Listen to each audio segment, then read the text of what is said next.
questão? Queria perguntar para a professora Heloísa como a legislação atende a questão da acessibilidade educacional do surdo. E essas determinações conseguem promover a inclusão, de fato, e se a língua brasileira de sinais é reconhecida legalmente. A gente vê assim que o Conselho Nacional de Educação, desde 2001, já assegurava no processo educativo da criança, né, o acesso ao conteúdo curricular por meio da Libras, ou no caso do cego, né, do Braille. Então isso já estava previsto.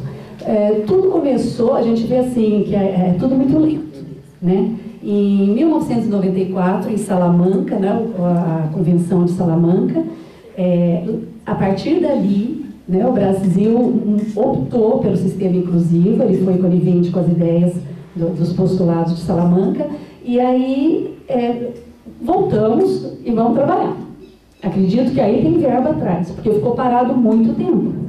Ficou muito tempo parado. Lá para 2000 que começou a agitar, né, Elisa? Aí nós começamos a ver rampa, barra no banheiro, a acessibilidade começou a falar mais, porque a gente tinha até 2011 para cumprir, né? A gente estava em cima da hora. E aí o que aconteceu? Os surdos, eles se mobilizaram, houve em 98, assim, no Sul principalmente, eles se agitaram muito e foram até o governo, fizeram uma passeata muito grande na época e exigiram, de frente à casa lá no governo, eles exigiram o intérprete, que eles têm há muito mais tempo que a gente, né? Nós estamos falando isso agora, eles já têm desde aquela época o direito ao intérprete, o reconhecimento de Libras, e eles naquela época eles lutaram por isso e ganharam lá no Sul e depois inflamaram os outros surdos para que Libras fosse reconhecido, né? No Brasil, em 2002, a Lei 10.436, assinada por Fernando Henrique, né? Ela reconheceu a Libras como língua brasileira de sinais e ele já mencionou ali na lei também a obrigatoriedade da Libras nos cursos de fonoaudiologia, educação especial e pedagogia em nível médio e superior, né? Na lei ainda não. Aí no decreto já entrou, né? 5626, o decreto, ele já fala, ele vem falar sobre o uso, sobre a difusão, sobre o direito à educação, sobre o direito à saúde, né? Então, a 5626, ela vem especificar quem que é o profissional habilitado para ser um intérprete, quem é o profissional habilitado para ser um instrutor, né? E aí ela coloca que gradativamente, até 2015, né, Rosana? Acho que é isso. Até 2015, todas as universidades que têm curso de licenciatura, obrigatoriamente tem que ter Libras na grade curricular, né? Na Universidade onde eu trabalho, já tem todos os cursos de licenciatura, tem Libras, tá? Isso porque, para facilitar o acesso do surdo, para o professor ter uma comunicação mínima, né? Porque, vamos dizer, a disciplina está em 1 ano, ninguém aprende inglês em 1 ano, com 1 hora de aula por semana, e nem vai aprender 2 horas de aula, e nem vai aprender Libras. Porque a partir do momento que você entende que ela é uma língua, você vai entender as dificuldades, e ainda de uma modalidade diferente da nossa, né? Que não é oral auditiva.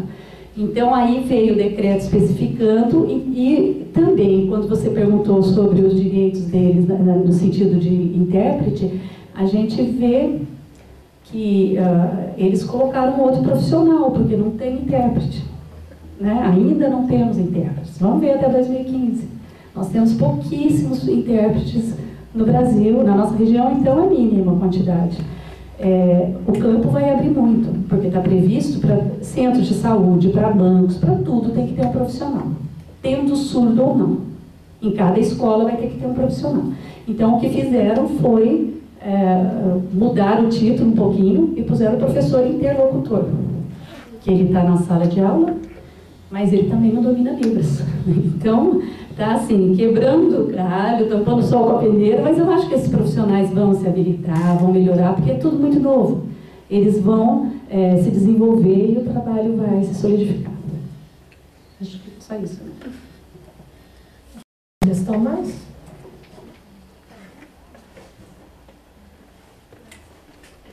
Então, a pergunta é direcionada para a professora Elisa.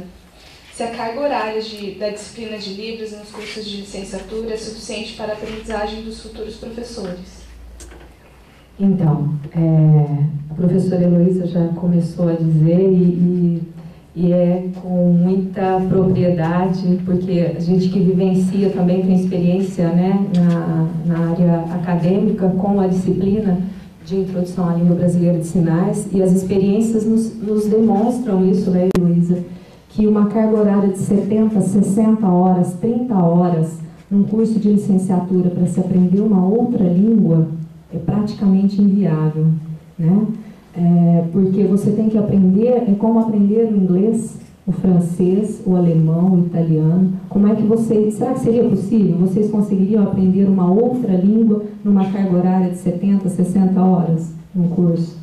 Então, o que você aprende são as noções básicas, você passa a conhecer um pouco dessa língua, né? Como ela se estrutura, mas não dá para aprofundar.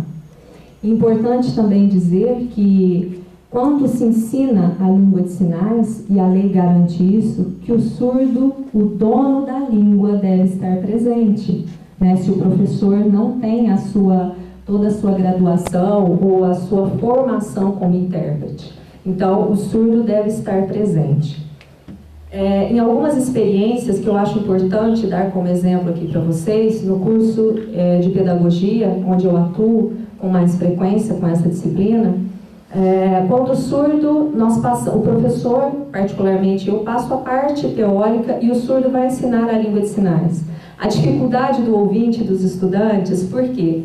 Eu tenho que ter toda uma facilidade de movimentação de mão, de dedos, de expressões, porque a língua de sinais ela carrega como característica forte a expressão facial e corporal muitas vezes. E se eu tenho um pouco de dificuldade de movimentação de mão, de dedos ou de expressão facial ou corporal, eu vou encontrar dificuldade para poder expressar, para poder realizar aquele sinal. Então isso leva tempo, né? Precisa de todo um trabalho também corporal, todo um trabalho de movimento com o corpo para poder esse sinal ou esses sinais serem expressados de maneira correta e que a comunicação através dessa língua seja feita também de maneira correta e significativa. Então, é muito pouco. A carga horária realmente ela é muito reduzida para o ensino de uma língua como a língua de sinais.